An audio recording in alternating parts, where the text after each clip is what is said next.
এ যেন বিনা মেঘে বজ্রপাত, অপ্রত্যাশিত আঘাত। বিগ ম্যাচে নাই বিগ সুপারস্টার, লিওনেল নাই বিশ্বকাপ বাছাইয়ের ম্যাচে।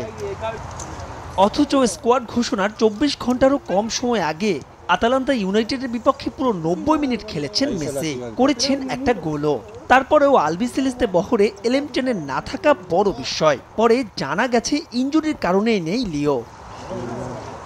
যদিও মেসির ক্লাব ইন্টার মায়ামির পক্ষ থেকে নিশ্চিত করা হয়েছে পায়ের অ্যাডাক্টর পেশির ইনজুরি গুরুতর নয় মোটেও। লোয়ার গ্রেডের ইনজুরি চাইলেই ২৫ মার্চ ব্রাজিলের বিপক্ষে ম্যাচে মাঠেও নামার ঝুঁকি নিতে পারতেন তিনি। তবে বয়স, ভবিষ্যৎ ক্যারিয়ার আর ওয়ার্কলোডের ভাবনায় ক্লাব থেকে দেয়া হয়নি ছাড়পত্র। ঝুঁকিও নেয়নি আর্জেন্টাইন ফুটবল অ্যাসোসিয়েশন।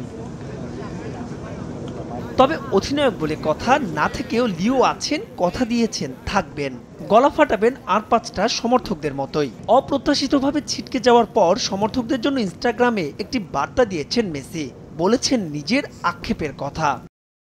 এটা খুবই হতাশার যে আর্জেন্টিনা জাতীয় দলের হয়ে উরুগুয়ে আর ব্রাজিলের বিপক্ষে দুটি গুরুত্বপূর্ণ ম্যাচে আমি খেলতে পারছি না।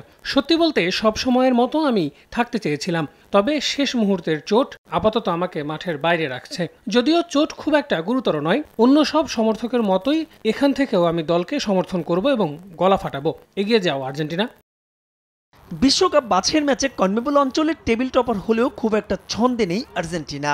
নিজেদের সবশেষ ৫ ম্যাচে ২ হারের সঙ্গে আছে ১ ড্র। তাই তো শনিবার মন্তেভিওতে উরুগুয়ের বিপক্ষে ম্যাচ, এসিড টেস্ট আলবিসেলেস্তেদের। আছে বুধবার ব্রাজিলের বিপক্ষে ঘরের মাঠে সুপার ক্লাসিকো। মেসিবিহীন আর্জেন্টিনা কেমন করে তাই এখন দেখার অপেক্ষা। মাহবুব রিমন, সময় সংবাদ।